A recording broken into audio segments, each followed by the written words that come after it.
na makapanood, free po ito. So, ito yung mga importante.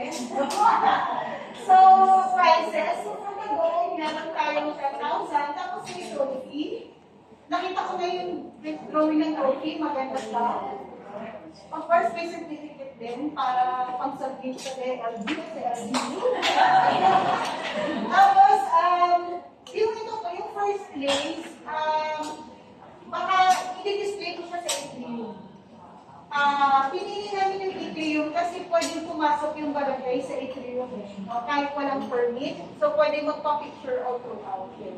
And then, of course, yung silver is 5,000 and trophy is 3,000 and gold.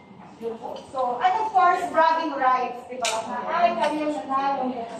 So, we're hoping na yung Bilin Festival, maging simula siya ng tradisyon natin dito sa Bilin. No? Kasi sa UP, meron silang third parish, sa UST, may Paskuhan.